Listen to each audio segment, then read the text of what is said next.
Thomas, Director of Library and Media Services.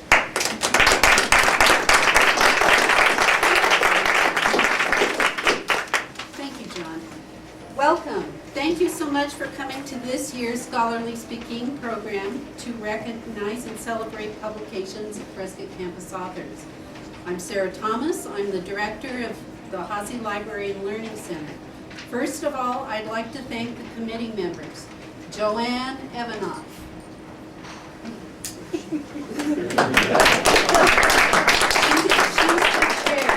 She's the chair of the committee. Suzanne DeLong. Over there. Okay, Suzanne's over there. Evelyn Harris. Kathy Hill. Is not here. Pat Watkins. And Lisa Zubner for all of their hard work to produce this program. I would like to thank Mr. John Jenkins for his continued support of library programs. Thank you very much. We believe that it is important for librarians and faculty to work together to recognize the scholarship that occurs on this campus.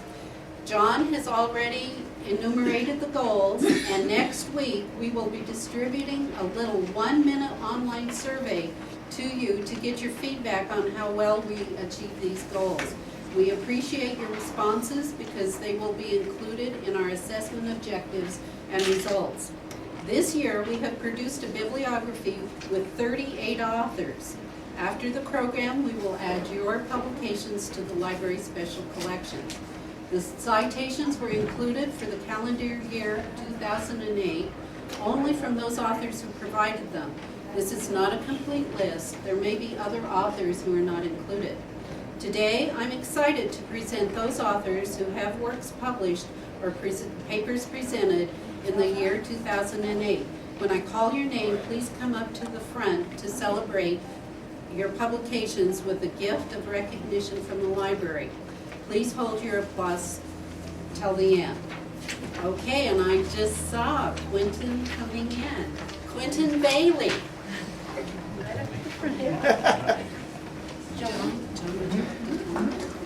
Okay, gravitational experiments testing Lorentz symmetry. Recent gravitational Lorentz symmetry tests.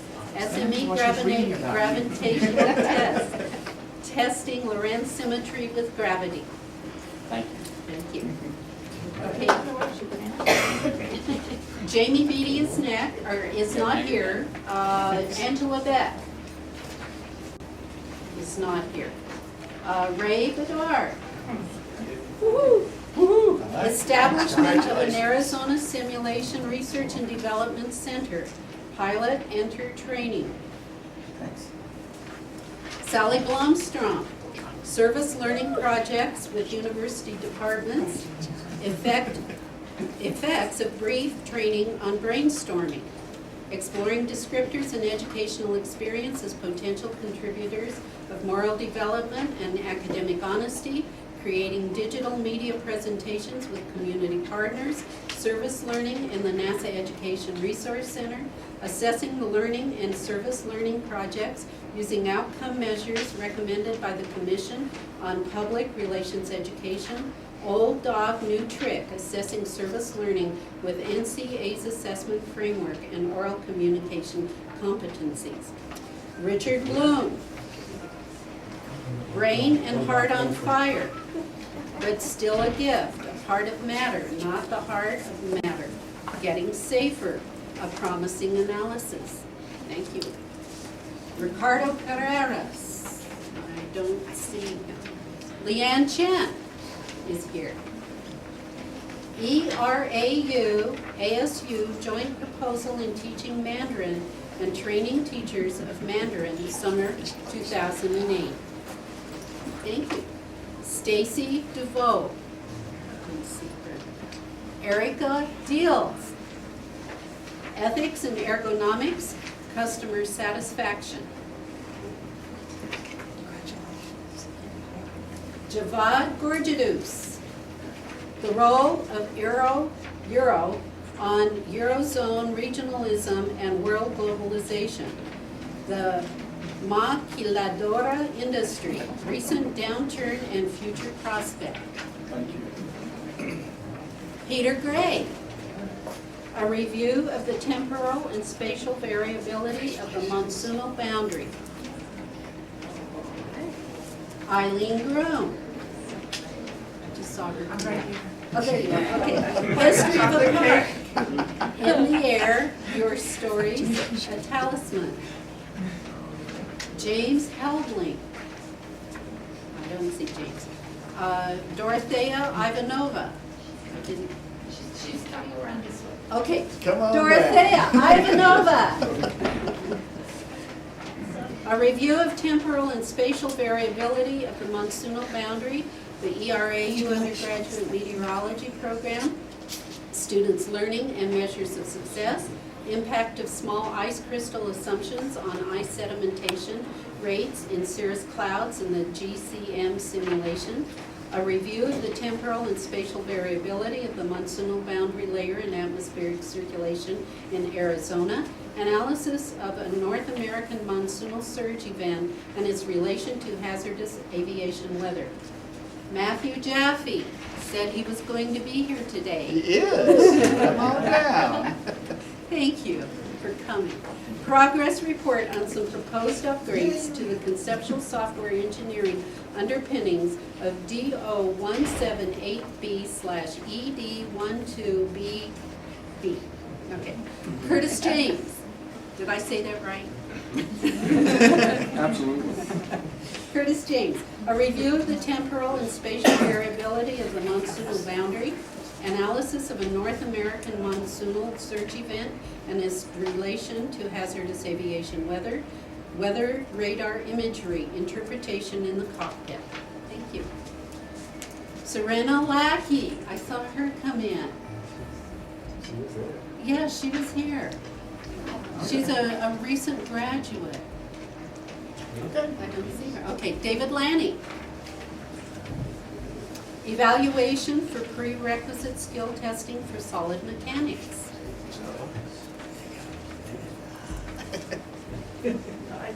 Dennis Lassard. Assessing reduction of operating room team error using crew resource management principles. And Justin Lum. Student. All right. Yeah, inverting and non-inverting amplifier design using op amps. Douglas McGrath. Culture and the mainstreamed ESL student, tracking ESL students for success. Alan Malnar. Yes. Awakened dangerous images and call the hawks. A brief cultural history of the bird of prey. Raptor cartography mapping the hawk image in the poetry of Robinson Jeffers. Nika Nordbrock. I didn't see her come. Gary Northam. Ethics and ergonomics, customer satisfaction, ADS-B and flight safety, ADS-B utility for air traffic avoidance. Eileen Parker. Brian Peacock. Ethics and ergonomics, customer satisfaction, analysis of a North American monsoonal surge event and its relation to hazardous aviation weather. The grammar of design, system safety in aviation, ADS-B and flight safety, ADS-B utility for air traffic avoidance, ergonomics and autism, computer simulation and emergency egress from transport category aircraft, simulation of emergency evacuation in transport category aircraft.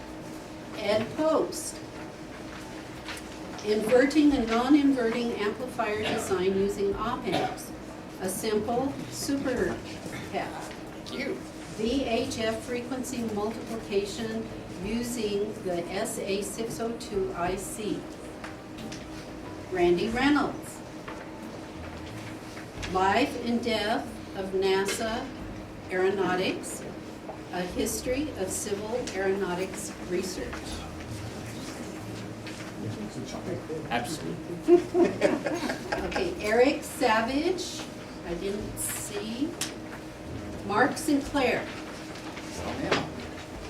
Analysis of a North American monsoonal surge event and its relation to hazardous aviation weather. Jürgen Tank. ADSB utility for air traffic avoidance.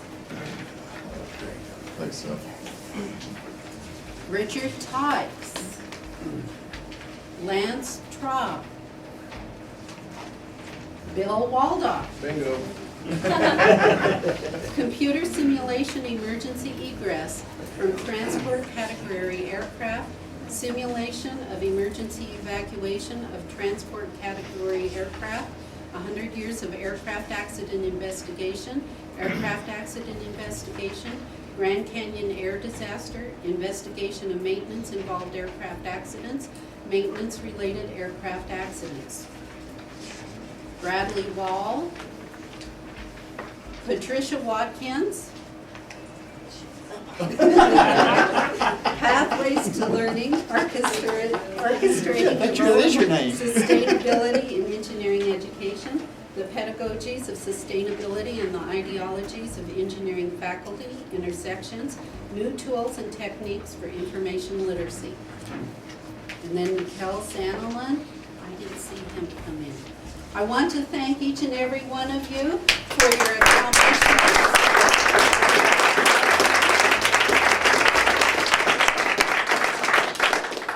Now I'd like to introduce our guest speaker. Mr. Lee Dirks is the Education and Scholarly Communication Director at Microsoft. He manages a variety of research programs related to open access to research data, interoperability of archives and repositories, and the preservation of digital information.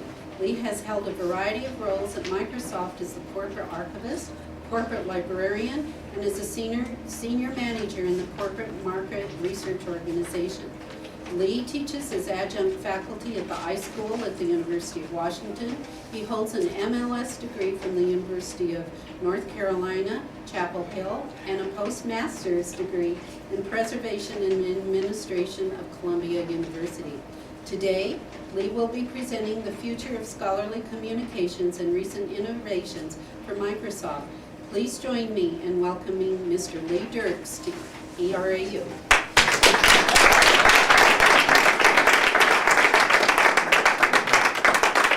Thank you very much. It's a pleasure to be here, and I'm so impressed with this event. I think this is a fantastic idea. I was mentioning to Susan and John, I've traveled a lot, go to a lot of universities, but I've never seen an event quite like this. And I think it's a fantastic way of getting everyone together and acknowledging and all of the work that everyone puts in around the college campus, and honoring those publications. So congratulations to you guys doing that. That's fantastic. So the presentation that I have today, I'm going to give you guys a little bit of a background about the group that I work in at Microsoft, and a little bit of an idea of why the hell Microsoft is interested in scholarly communication. A lot of people are trying to figure out what our group is doing and why we would be interested. And so I'm going to give you some insight into that. But I hope over the course of the presentation to touch on some trends that we're seeing in terms of scholarly communication and education, and also I'm going to, I won't say go out on a big limb, but maybe a little limb, and talk about some of the kind of predictions that we might be seeing, that we're starting to see some kind of advanced views of. So let's see if I've got the. There we go. Very good. I've been at Microsoft about 13 years, coming up on 13 years, and the last 2 years I've been in the group that I'm in now, and I'll delve into a little bit more detail about that group in a moment. But Microsoft has become I'd say, very engaged in scholarly communications over the course of the last 3 or 4 years in our department and a couple of the product groups. And so I'd like to start highlighting some of the themes and some of the things that we're really starting to see. I'm not sure if any of you are familiar with an organization called EDUCAUSE, but they put out the Horizon report every year, and I think I'm going back a couple of years. I think that every year they highlight probably 8-10 trends and critical challenges that face in scholarly communication and education.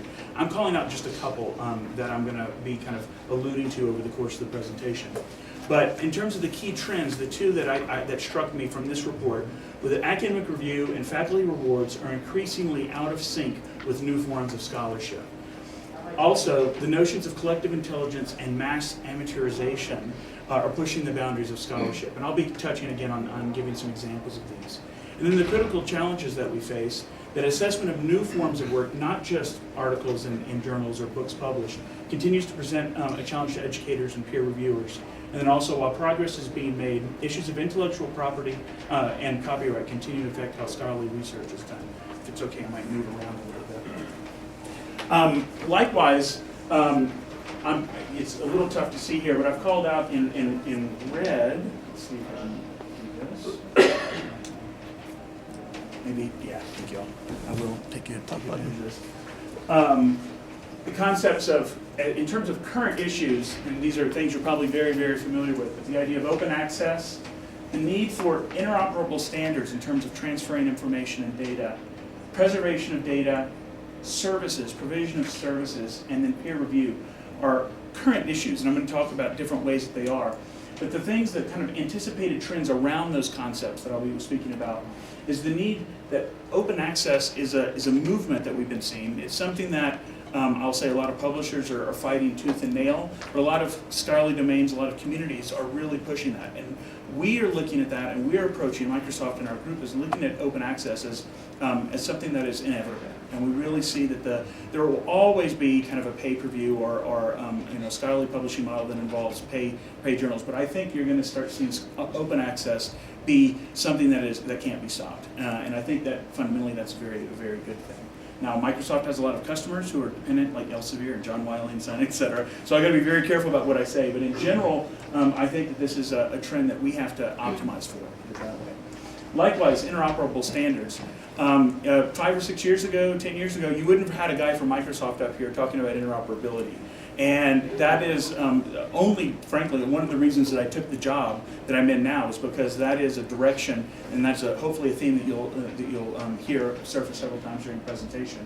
And that is something that we're really working hard to infuse in all of the projects and the products at Microsoft. Interoperability with the rest of the scholarly communication ecosystem is critical to realizing the vision that we have in this space. Preservation of data is also something that is actually my background.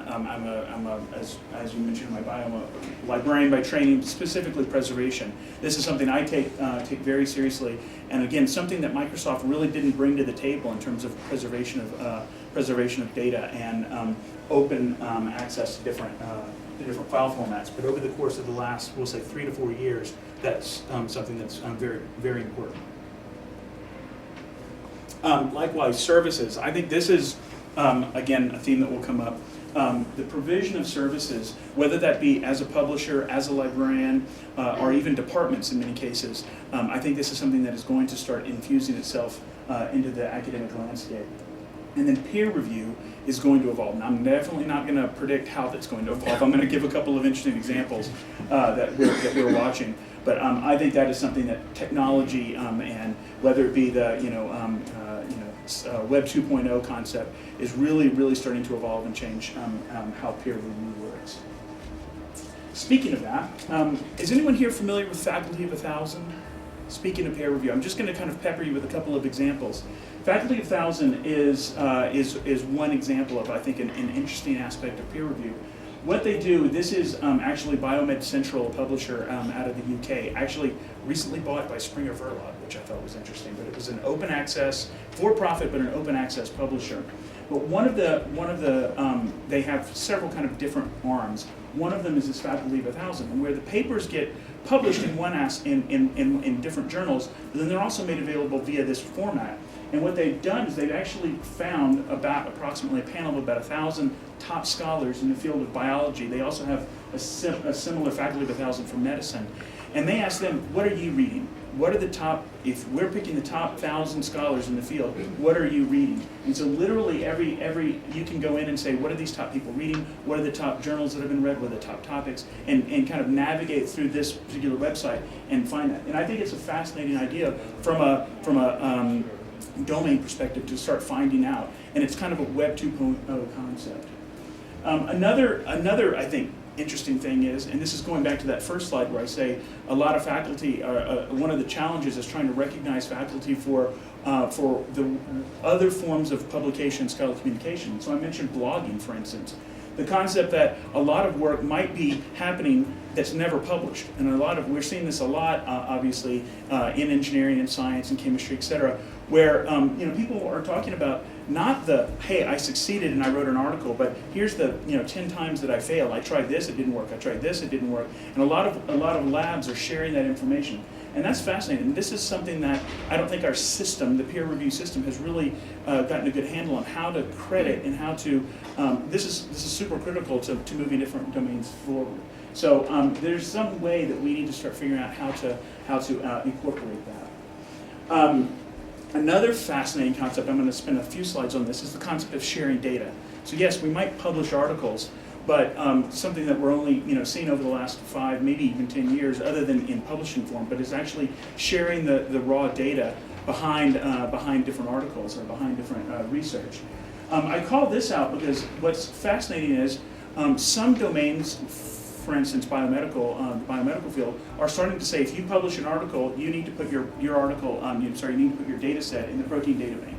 You need to absolutely deposit that. It's core to actually building the scholarly record in that particular field. Another interesting thing, this is actually a company, Novartis, that started saying, you know what, we've collected all this data, and as a proprietary pharmaceutical company, they've been collecting this data, but they realized, obviously it was a smart move on several fronts, and they're getting some press for it. What they finally said is, we've got 4 or 5 years head start on this with this data. We're going to use that as our proprietary edge, but we're going to share the raw data with the rest of the community, so we're not considered as hoarding that information. I think that's a fascinating move that they started doing, and you see they get credit for it not only in Business Week but in Nature, two completely different places. An interesting thing is another small kind of asterisk out of our group at Microsoft Research, the people who are responsible for a lot of the search engines are trying to pull out and kind of provide anonymity around the search information and share that with other researchers and academia, so they can figure out better ways to improve search and look at that search data. Now, with sharing data, obviously you end up with a lot of issues. You have concepts of problems with interoperability, data integration. How do you link together data from different sources? Annotation, how do those annotations get attached to data, even at an atomic level, and then how does that move around, for instance, when the data has to move? Provenance, where did the data come from, and what quality is it? And then exporting and publishing in agreed formats, again, going back to the interoperability concept. And then security, obviously you want to be able to say, this is mine, and I want to be able to share it with only certain people in certain ways. But we see this as fundamental to scholarly communication moving forward. So in addition to that, there are obviously these implications. We are going to see an extreme reliance on standards and systems. Obviously, when you want to share your information with another colleague, with another institution, or maybe even across fields, you're starting to see multidisciplinary work happening. We really need to work on how to document that and how to make sure that information is tagged and you can line up and sync up that and do analysis across data sets. The thing that I'm most interested about is when you start sharing the data, you start opening up the ability to provide services. And this is where I think publishers have a huge, especially in a world where open access becomes more prevalent and the value isn't like controlling a walled garden of content, but is providing some services, some analytical services around that data. And this is something that we're starting to see. I'm going to give a handful of examples of that. So, has anyone ever heard of, for instance, Swivel, Mini-Eyes, Gapminder, Freebase? Not sure if anyone has. Microsoft has a kind of a related thing called PopFly. But we're starting to see these are literally tools where you can go and take a spreadsheet or bring your data, put it up there, and other people are bringing their data, uploading it to websites, and making it available to share. And what these do is they host the data, and you're able to sift through and find other people with similar data and do comparisons. And it's fantastic. And these are right now all free services. I think that's the only paid one.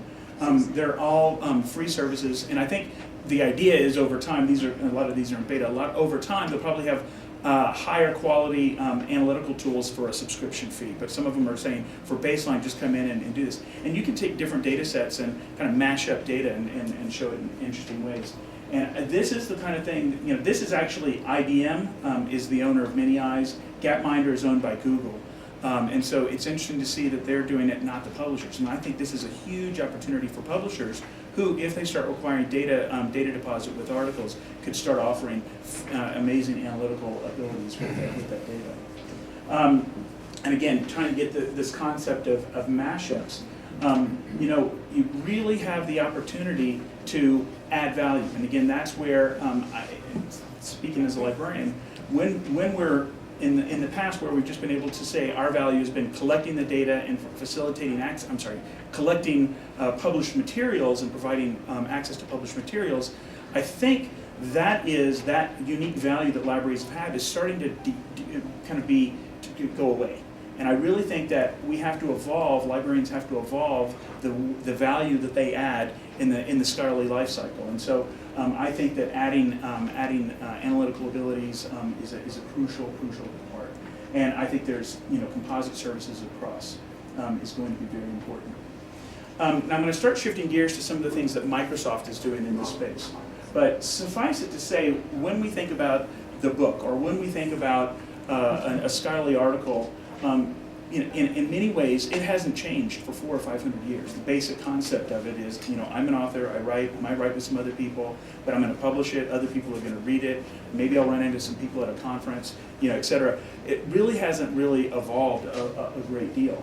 And from our perspective at Microsoft and other people that were working in the field, we see that that's just the tip of the iceberg, right? We think that there's so much opportunity to embed information, to carry data with it, and to, from semantic capabilities, really bring that document to life. And so you can imagine, and we've kind of got different little scenarios here, but the ability to say, okay, I can put with my article the data set, literally embed it in the document, the file itself. And when I send that to a publisher, boom, they can actually split it out and use it. I can send it to a colleague. I could have not only my article, I could have the equations and the methodologies that were used and the data set. And then my colleague could say, okay, I've got your methodology, I can apply my data to that, or vice versa. They can use their methodology and use your data and see if they get the same results. So this concept of reproducible research speeds up the whole scholarly process. The ability to literally collaborate online, we're seeing obviously things like this with Google Documents, and do that where you're not just shipping a document back and forth, but you're able to go online and do these sorts of things. Interactive data. What about the concept of being able to say, okay, I've got a figure here embedded in my document, and the data is actually sitting there behind it. If I change the data, it live updates the figure that's in the piece. Dynamic documents that are literally, have links or calls out to databases that are linking up via APIs to demonstrate. And then the ability to even say linking citations and reputation and influence of different people, raters, reviewers, etc. There's just a plethora of opportunity to really fast forward the way that we've considered the scholarly communication world before. So we are looking at the document as articles as a real unified package, and I'll explain what I mean by that. And the interesting thing is, what I say here, expanding the audience, the thing I want you to focus on is we're very used to the idea of an author writes and a reader reads.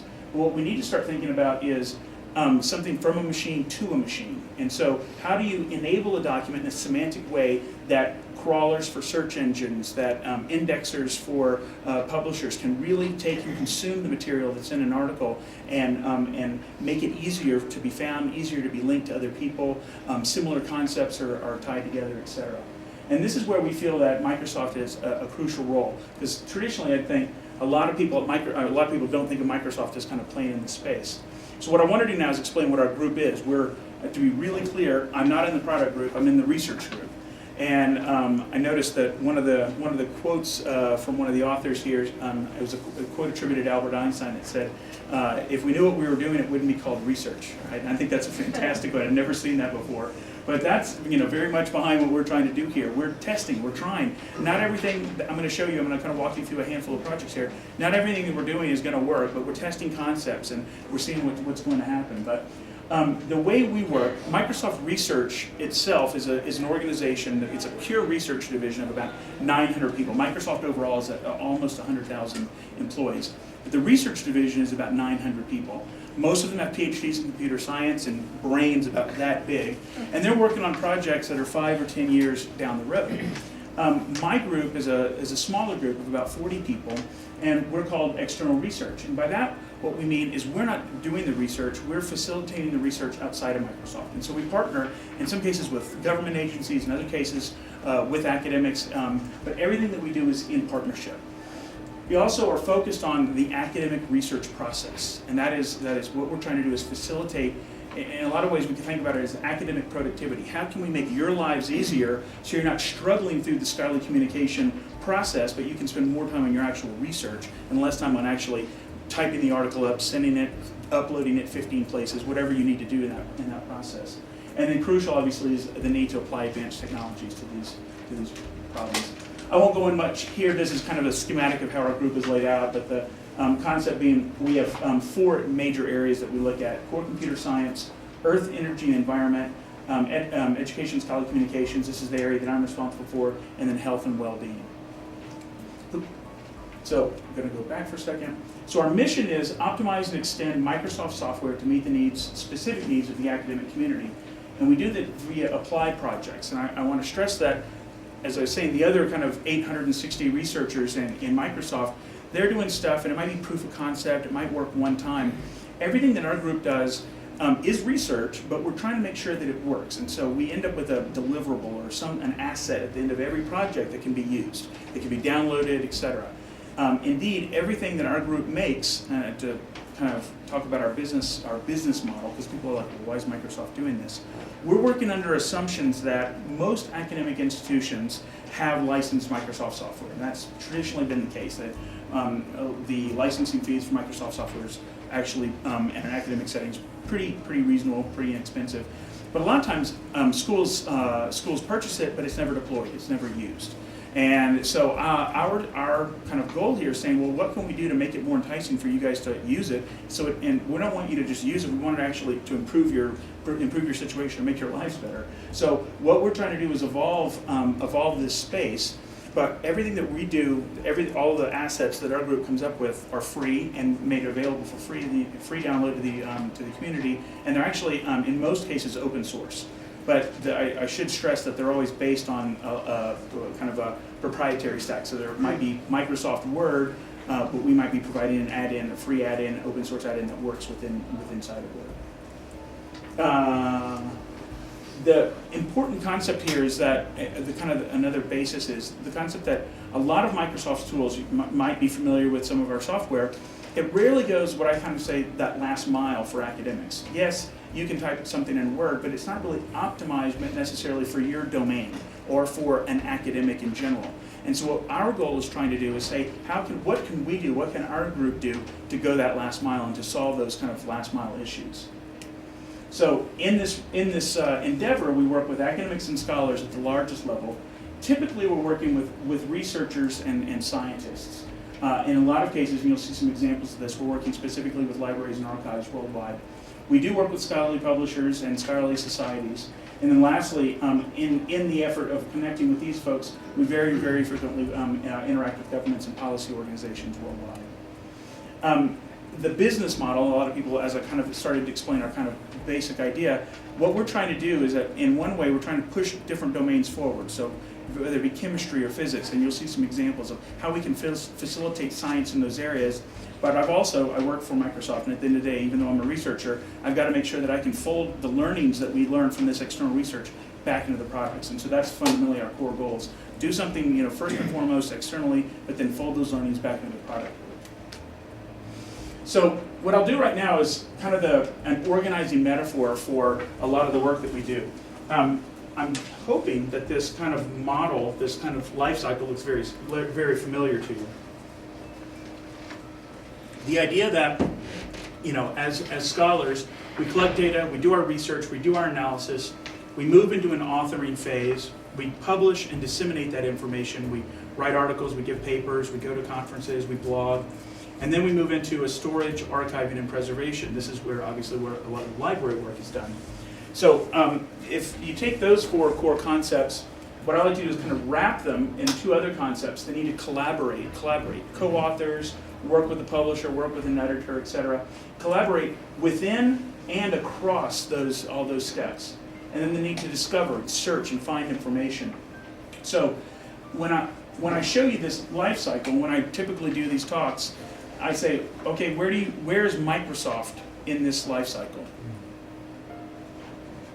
A little bit everywhere. Everywhere? Okay, yeah, you're a great crowd. Thank you. Most of the time I hear you guys do Microsoft Word. I think you guys have some kind of search engine. It's like Google. I'm not sure. I hear all kinds of stuff. When I look at it, when my colleagues look at it, we see a ton. We see a ton of different technologies. This is just the list I came up with. Any of my colleagues come up with something longer and are more complete. But these are different, whether it be products, whether it be research technologies, features, etc. These are things that, from my perspective, we can be using to facilitate academic productivity. Now, the issue is, these things right now are all very much standalone. They're individual. They don't link. They don't connect. They don't talk to each other. So our group is trying to be these arrows, right? What we're trying to do is say, when you collect your data, how can we easily make it fits into your article? When you send that article to a publisher, how is it that we can send all of your, all of the linked citations, all of the data, et cetera, with that to a publisher? When you need to put it into an institutional repository or need to submit it to special collections, how does all of that, everything that you've done, how do you make sure that that goes with it? And so that's literally what we're trying to do, is facilitate this life cycle. In that process, we are optimizing for data-driven research. So we're not saying we're just worrying about the article. We're worrying about the article and everything that went into it, right? Interoperability, as I mentioned earlier, is essential. The concept of data preservation and the provenance of that information in the article is crucial. Another thing, and again, something that tends to surprise people at Microsoft, we're very interested in saying, what are you as engineers, what are your community's protocols, or practices or guidelines, or what are you in biology, what are the prevailing protocols that are being used?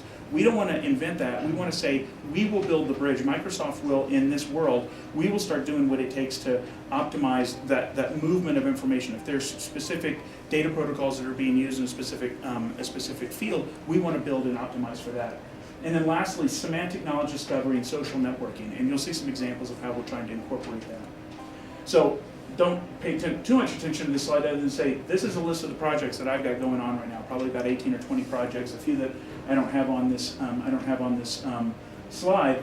But I just throw this up here to say we've got a lot of things going. And then if you'll remember the slide that I had a couple of back, what I've done here is use that same life cycle, and I've mapped a lot of those projects back there to say that we're not just sitting in one of those buckets or another. We're trying to do stuff in every area, so we're able to move that information around. So the concept being, you're here in the middle, and the information, it just glides around you, so you can do what you need to do. So I'm going to start with the concepts of research, analysis, and collaboration and authoring, and talk about some of the projects that we have underway. About 18 months, 2 years ago, we started a project with the British Library, and it's called the Research Information Center. We sat down with the British Library, and they, in kind of short form, what they said is, we're tired of being at the end of that life cycle, right? We're just like receiving the books at the very end, or receiving the papers at the very end. We want to get much more integrated, and not just checking books out or providing articles, but we want to literally get more integrated in the research process. And so what we did is we started working with them and kind of coming up with, well, how does a researcher do their research? And literally kind of coming up with a workflow. And what we did is, building on top of a piece of Microsoft technology called SharePoint, we said, let's build a collaborative space where different scholars can come together and do that work. They can search information, they can store final or in draft articles, put their data sets, put the figures, etc., put all that in one area, communicate with each other, see who's online at that particular time. It's something that you can use with a colleague down the hall, or you can use with 14 colleagues at 13 places around the world. And so this is something that actually we're about 3 weeks away from having the final version of this.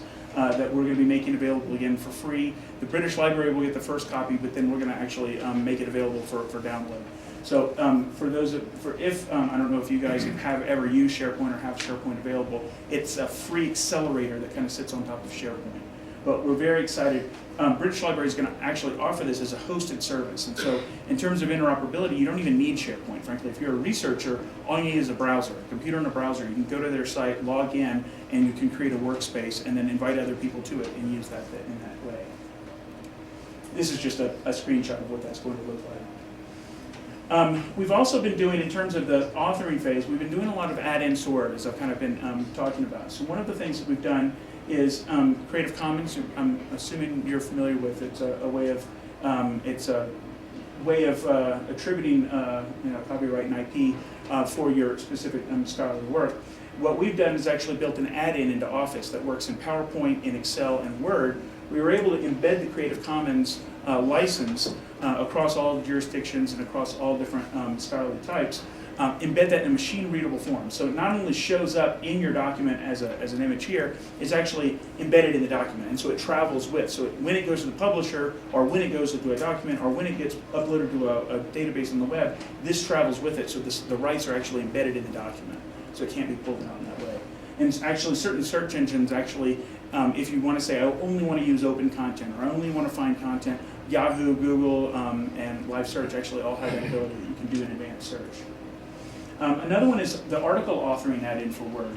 And this is one that is based on I'm not sure if you're familiar with the National Library of Medicine, DTD, but several years ago, the National Library of Medicine said we wanted, as part of their PubMed Central database, they said, we want to build a standardized template for how people should, in XML, that should be using in publishing articles. And this has really been adopted by a lot of the scholarly publishers as kind of a de facto standard. And so we've optimized Word where you can download this, and it all happens in XML, and there's a lot of tagging. Basically, you can type your abstract in here. That makes it much easier, crawlable. At the end of the day, even though this is in Word, again, and a kind of important distinction here, Word, although a lot of people might think, oh yeah, it's a proprietary thing from Microsoft, the 2007 edition of Office is actually an ISO standard. It's no longer a closed file format.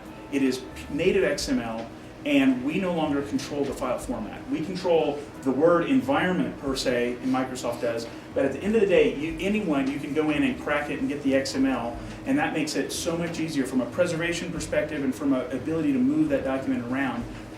It's no longer a closed proprietary file format, it's wide open. And so that is the basis of a lot of the work that we're doing in Word. So this is something a lot of publishers are starting to adopt. We're working with, I won't list a bunch of publishers, but we're working with them to get this adopted. And this is just the concept of, it's good for an author because it actually facilitates a lot of those abilities of kind of tagging your information and making, in a lot of ways, when you write your article, you're the world expert in what you want it to be. And so coming up with the keywords, et cetera, this actually facilitates that process. But if you're actually going to a journal or going to archive that or need to search and find, this is things that it helps that whole process, and obviously circles back to when you're searching other people's work. Now, this is something we just actually released. We released it in December, and we kind of re-released it with some additional functionality about a month ago, and it's been very, very popular. But this is the concept of, in your field, and this particular one was optimized for biology, there might be ontological terms that, and this is like in a lot of ways what libraries have done for centuries, is applied these terms to a specific article. Well, now you have the ability to, if there is an ontology for your specific academic domain, and it's in a machine-readable form on a website, you can pull it into the Word document. And as you can see kind of this little screenshot, what you can say is once that ontology has been consumed by the Word document, just like you have spell check in a Word document now that says, oh, you misspelled this word, what the ontology add-in is doing is actually saying, oh, it looks like you're using a term that we know is applied to this, applies to this ontology. And so you can click it and say, yes, it does, yes, it does. And it facilitates, again, searching, upload into, it facilitates really what libraries would think of as a lot of the cataloging process is actually done and can be done for you in this way. So it consumes domain-specific ontologies, embeds them in the Word document, and then it actually travels with. If you send it to a database, or you send it to a publisher, or you send it to a repository, it actually goes with with that document. I won't spend a lot of time on this one, but this is one of the times we're actually kind of going deep into a domain, but we're actually facilitating chemical drawing in Word. And so for academics, this actually will probably have relevance in high school chemistry up through probably high-level graduate chemistry. And we're expecting probably actually industry to be pretty interested in this too. But again, this is based on the chemical markup language, an XML file format for chemistry. And to give you an example, so now you'll be able to do drawing, and at the end of the day, it's actually in a semantic way, that is that. And so, XML, at the end of the day, you can crack the Word document and get at that information, but search engines will be able to find and say, you might search and say, I'm not sure what molecule that is, but let's say it's caffeine. I don't know what it is. It's probably something really simple. Does it have to say here? I'll find out next time for the presentation. Say it's water. Say it's caffeine. Say you could literally go to Google and say caffeine. It's not caffeine, but say caffeine, and this actual document would come up because it realizes underneath in the document, it knows that's caffeine. And so researchers who might be really working in a very specific area of chemistry and one specific molecule, you're able to run a search and pull that document out. Again, kind of moving ahead, we actually also built something called an e-journal publishing service. And again, this is a hosted service provided by Microsoft. Very simple, not a super complex. We're not competing with Elsevier or any of the big guys. But this is a very simple thing. Say your publication that you did today. Say you're at the end of a conference, you want to pull all the papers together in a very simple kind of one-off way. We've built something that runs on SharePoint, Office Live, and uses one of those Word add-ins that you can very easily build and do either single-blind or double-blind peer review to pull together a publication. And then this is a little bit more complex. This is kind of more for the libraries or repositories. But what we've done is, based on a lot of the database software that Microsoft has, SQL Server, and this thing called Entity Framework, we've built a platform that you can build repositories on top of that take advantage of a lot of those ontologies and semantic connections. So if you were to say, for instance, I've generated a PDF file, and then later I gave a PowerPoint presentation, and this is a guy that I co-authored with named Tony, and I gave this lecture. These are all relationships between the documents or between these different, let's say, research outputs. And this repository platform that we've built links all of these things. And so it facilitates searching across. And so you can imagine, I'm going to go back for a second. You can imagine this is one of our kind of ways of navigating a visualization where you could click on a paper and it would say, oh, this author wrote with all these other authors. And then you could kind of navigate through all of the connections between the documents or between the scholarly outputs. Could be PowerPoints, could be videos, whatnot. This is actually a free service that came out of Microsoft Research. It's now on Microsoft Live. But it's the ability to, you can take a paper up there right now, an academic paper, and this would be an example of the original paper, and then you can say, I want to translate this paper, and it's machine readable. I mean, Google has the same function as well. I think one of the interesting things, both Google and ours is a free service, one of the things that ours does is it actually puts them side by side. And so it doesn't just translate it, it says here's the original, here's the translation, and so you can right next to each other. Because it's never going to be 100%, especially in a really kind of specific academic field, it's at least saying, oh, if it's 60, 70, 80% close, you can, kind of watch the concepts across. So, and then lastly, in terms of kind of bigger projects, that one is caffeine, I know for a fact. This is another situation where we're working with something here called the Object Reuse and Exchange Protocol that's developed by the Open Archives Initiative. And this is a way of saying, similar to what I was kind of referring to with that semantic platform, the repository platform, this is a project that we're doing with these institutions around chemistry. And the ability to say, let's look across all open archives of chemical information, whether it be PubMed, PubChem, there's hundreds of different repositories of open access chemistry. How can we link all of those things together? And so this is a project that we have to be able to, what we're kind of referring to as compound object authoring. So compound article authoring. So you would have, in one example, the same kind of concept. I've written a paper, I've written a PowerPoint, I've given this lecture, here's a video of it, here are my 3 authors. You're able to like literally build a manifest of all that information and embed that in the paper. And so again, from a provenance perspective, people will always be able to say, oh, he was using this molecule out of PubChem, and the provenance will say, this is the way it looked when he downloaded it on April 9th, 2009. So you'll always be able to track that information and find it. So I'm going to go quickly. I know I'm keeping you guys. Another very important concept that I think is going to revolutionize the way we operate in terms of scholarly communication is the concept of cloud computing. There's 3 flavors of cloud computing. Utility computing, literally just storage space, if you will.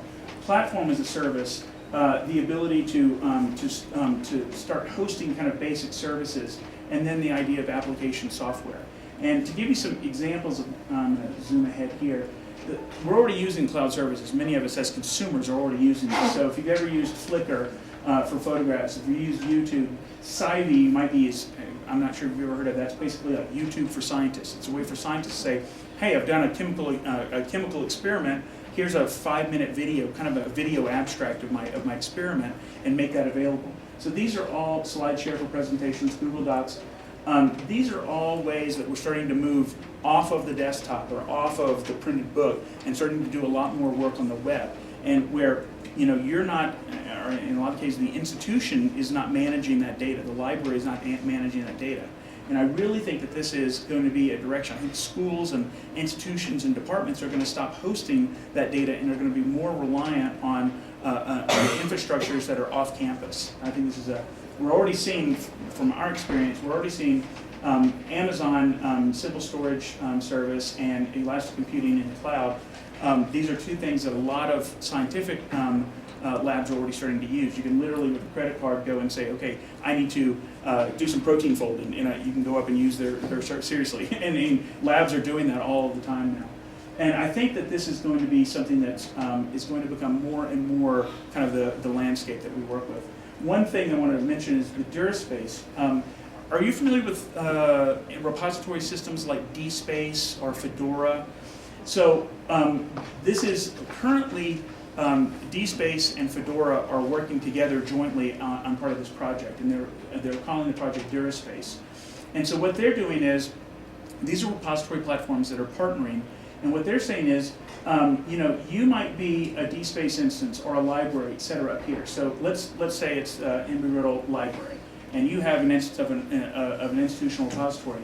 Now it's starting to get really big, it's starting to scale up quite a bit, and you don't want to necessarily provision a server, run a server, and do all that work here, and you want it backed up forever. The idea of forever, you want to really be able to archive it. What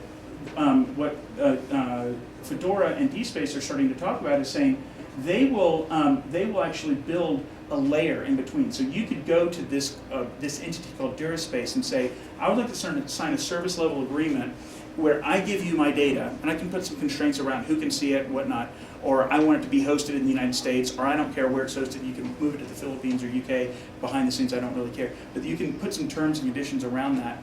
And then what they're doing is, they in turn are signing service level agreements with HP or Google or Microsoft. So they're in exploratory phase, and we're one of a bunch of commercial entities that they're talking to.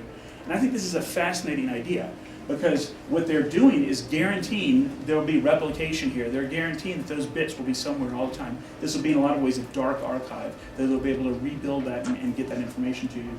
But it's something that you're not going to have to worry about. And this is, I think, the future of where a lot of academic institutions are going to go, where you're going to be making a deal here, but behind the scenes where that information goes. For instance, you upload stuff to Flickr. Do you care where those photographs are really being stored? Probably not. As long as they're there the next time you go, and there's some guarantee that they're going to be there. And that's kind of the model that we're looking at. An interesting, again, another EDUCAUSE, I will mention this this specific book, The Tower in the Cloud. I think it's a fascinating book. It's broken down in individual articles or chapters, and it's available for free. I think just mention it. It's a great book to read if you want to learn more about cloud computing in higher education. So, last slide. Where do I think, or where do I see Scotty Communications going over the next 5 to 10 years? I feel strongly that open access to both text and data will become the rule, not the exception that it is now. Publications will be live documents with links to real-time data, related software. New forms of peer review and social networking will have been accepted and adopted, whereas I don't think they're really, they're out there, but they're not really kind of playing part of the role. I think they will. Blogs and wikis for collaborative research will be a normal operating procedure. International and national repositories will be a key part of scientific infrastructure, and that's starting to get that cloud computing concept. Preservation and long-term access to data sets will be a mandated part of the scientific life cycle. Now that, and many of you might have heard, like NIH is starting to say, if we fund your research, then you have to deposit a copy of that article and ideally the data set into PubMed. And so I think that we're going to start seeing a lot more of that. That was NIH funded, but I think all government agencies are probably on the train to do something like that. And then lastly, a service industry will develop around online data analysis, visualization, and the dissemination of scientific information.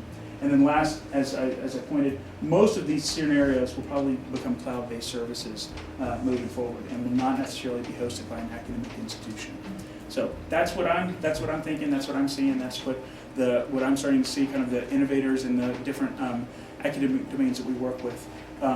I think these are pretty safe predictions, to be honest. So that's my presentation. Thank you very much.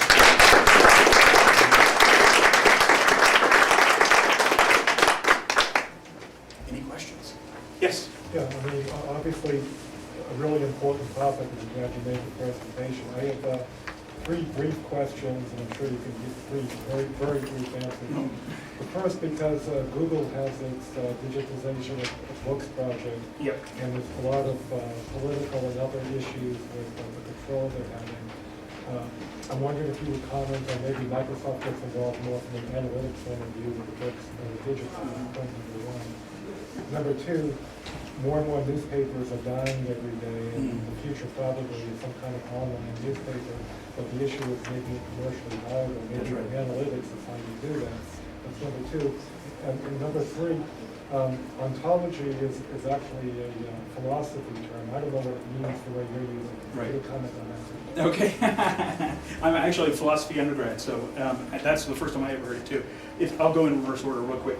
What they mean here is basically a higher order like taxonomy's upload, but it's basically a canonical list of terms. In this particular case, it's being used to help disambiguate terms. Okay, and so in this particular case, the term has become used to say how can we disambiguate terms and identify. So you might end up saying, and I'm not a chemist, but you might say, well, we might call these 2 different molecules caffeine, but one might be in 2 different forms. And so if you're writing an article about one form or another, you'll want to specify, yeah, it's caffeine, but it's that kind of caffeine. And so that's what these ontologies will help you facilitate. So it's almost like if you're a philosophy major and you study Jacques Derrida, then you're always deconstructing for the difference between 2 terms. Absolutely, exactly. So your other 2 concepts or other topics were Google and Google book search, etc. So about 3 or 4 years ago, Microsoft, you might remember, started a competitor effort to the Google book search, and it was called Live Search Academic. I was super excited when they announced it, but I was also a little terrified because it's not really a core thing for Microsoft to start doing, is generating content. And I didn't think it was a good idea. And about a year ago, they actually shut it down. And I was very upset that they did that. I was upset that they started because I didn't think it was the right idea, but then they went about it for about 2 years, and they didn't continue it. The way that they actually, when they shut it down, what they did is they said, they released all rights back to the libraries. And one thing that Google isn't doing in a lot of ways is they will go in and do the scanning, but they retain the rights for, in some cases, depending on, the contracts vary and have evolved over time. Sometimes they're saying we own the content, and sometimes they're saying that we own the content for a period of time, an embargo, as it were. And what Microsoft actually got out of it, we gave the equipment, the scans, and all the metadata back to the libraries. That's just a little asterisk. But to your point, no, I don't think Microsoft is going to ever try and go into the scanning business again. I think we tried that, it didn't work out, it didn't kind of match our business model. Are there things that we can do in that space? So there's Google Scholar, more of this stuff I think is going to be in the Google Scholar space than we're going to be in the Google Book Search space. That said, there's a lot of activities you might know from an author perspective about the rights and the issues of Google Book Search and who has the rights and who's going to own them, etc. I think I know our legal guys are watching that and might be filing like a friend of the court brief if there's ever kind of a monopoly or a court case in that situation. So I don't like to comment on it because it's not really my place to say, but we're definitely watching that space. And your second question? Newspapers. Funny you should mention that. I got an email yesterday from a major, or it was forwarded to me, actually this morning, from a major newspaper has contacted, you saw those kind of clouds at the bottom, the Azure, Microsoft Azure services. A major newspaper contacted the Azure team and said, we would like to start hosting our data with you, and we want to start building services around it, not just subscription services, but other services. And it came to me because of this specific, all these different kind of topics, to see if there's some interest there. It would be a research project, but they're very curious. This major newspaper, it's actually a holding company of many newspapers, are saying, we know that we need to be doing this, and we'd like to explore what the business models are going to look like and how we can start evolving so we don't have to shut down. And so that's very, I can't mention any names because I literally got an email, haven't even answered it yet, but it's a fascinating move. I think we're all kind of terrified. Yeah, we all go watch, or we all go read the news online, and then when the newspaper stops coming, we get a little upset. It's a bit of a disconnect, but it's unfortunately, Seattle just lost one of our newspapers about 2 weeks ago, and I don't like that. I like getting the newspaper still. So. Yes? With the increasing capacity to share information with these other systems, how will intellectual property be protected and copyrights and so forth? Right. So one way that we're trying to facilitate, as you might have seen, was the Creative Commons license and facilitating that in that. A lot of it, we're trying to facilitate embedding it in the document. I have to say, in a lot of ways, we're not addressing that. I think you're going to see that addressed, as you can imagine. Libraries have typically dealt with that, from bringing material in and fair use and photocopies. We're going to probably not address that and leave that to the repositories, the archives, the databases, et cetera, and let them manage that, depending on their business model. We probably are not going to worry about we'll have to think about authentication and security and access in some ways, but we're probably not going to go much deeper into the copyright and IP. It's a minefield, as you know. And I mean, we like to facilitate this, embedding that information and transmitting it, but I don't think we want to get into the real IP kind of nuts and bolts necessarily. Yes.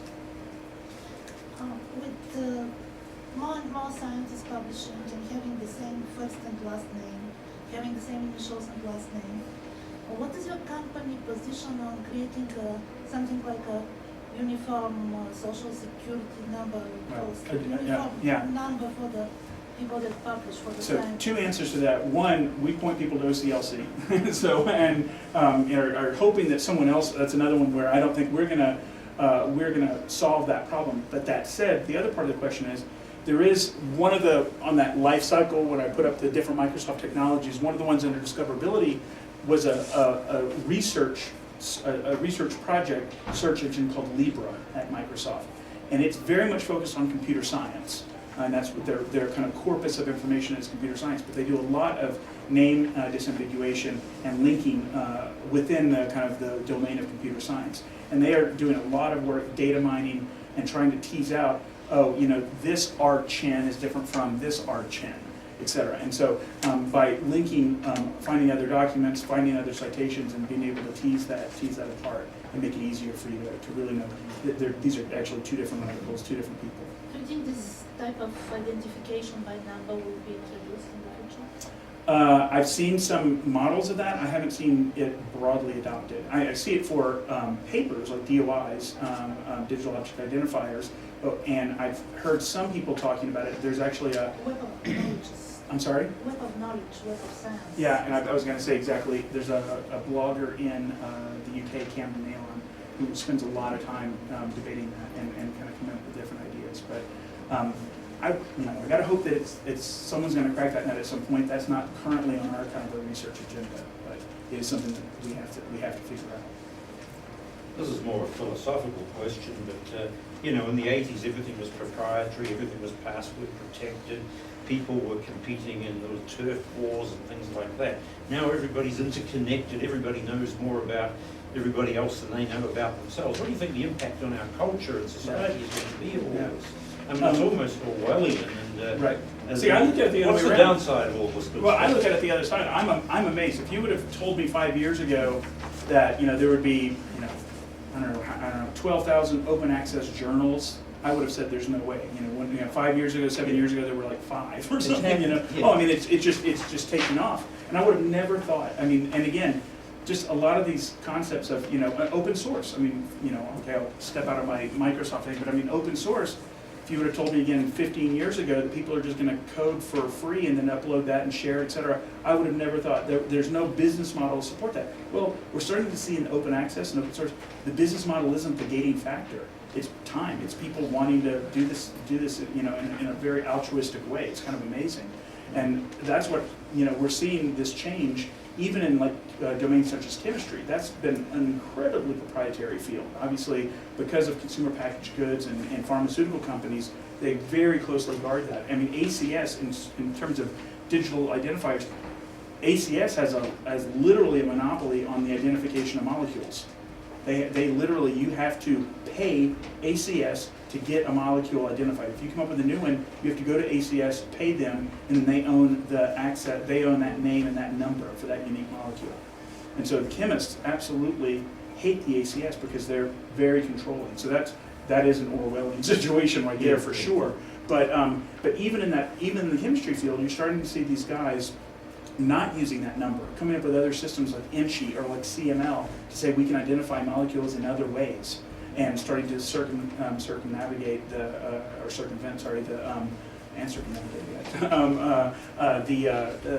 ACS system. So you're seeing it happen in different ways in different domains. And interesting in physics, has anyone ever heard of archive.org? So archive.org, we do. You might have seen that up there. We do a lot of work with Paul Ginsparg. He started at Los Alamos National Lab in '91. The field of high energy physics at the time, what you would do is you would write a paper, and before you submitted it to a journal, you'd photocopy it and send it to your 100 colleagues, and just say, here, I'm about to send this in, but so you have your copy, and I'd be interested in your comments, etc. You would just send it out, photocopy it and send it away, and send it around. Well, Paul in '91 said, why don't I provision a server, and I can put an ePrint, and I can put the document up there and let people look at it that way. I can just send an email and say, hey, my document's here, everyone can look at it. Well, now, I don't even know how many millions of documents, but that is, I mean, yes, there are still journals in physics, but no one goes to them. Everyone goes to archive.org. It's and it's a real simple concept, but that's the way scholarly communication happens in physics, period, full stop. You go to archive.org. That's where, and literally, you should talk to Paul Ginsparg. He's a hilarious guy. But they have every, I think it's like every night at 11 o'clock, they stop accepting, submissions.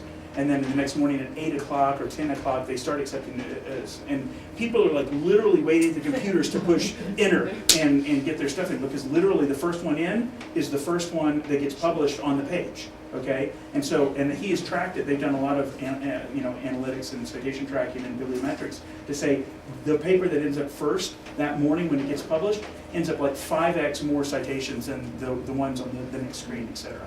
It's a fascinating. It's a whole different little domain here, but that whole open access concept. He's one of the Paul Ginsparg would be kind of one of the top gurus of open access, and he started in 1991. And it's revolutionized the physics community in that way. So your company is opening now, no? Yeah, I mean, I wouldn't be standing up here honestly. I mean, I was a librarian. I worked at Columbia University and a couple of other places, but I came to Microsoft originally as the corporate archivist and as a librarian. And when I started there, I was frustrated because they were like, okay, let's use all Microsoft tools. I'm like, well, it doesn't really do what I needed to do. Now we have the tools that I think in terms of a preservation, in terms of finding and preserving and archiving information, now I feel like I can stand up in front of people and say, yeah, now we're ready. We're still researching, right? I mean, we still, again, not all of these things are gonna, completely take off or get embedded in products, but I feel much better about our story, like I can stand up. And again, everything that our group is doing is open access, open source. So everything up here except that e-journal, the hosted e-journal service that I showed, everything else up here is available. You can download the open source, or you can download the binary for free and enter it, put the ad into Word, etc. And what the concept being, again, you guys have probably already paid for Microsoft licenses. I'm not sure. I mean, you already have Microsoft licenses here. We're just saying, hey, take this free stuff. Maybe it'll make your life better. And if it does, fantastic. Then maybe you'll keep using Microsoft software. But that part of it is, almost free, and this stuff that we're giving is free on top of that. So I feel like it's a pretty good value proposition myself, but that's just me. So. Well, I want to thank Lee Dirks for his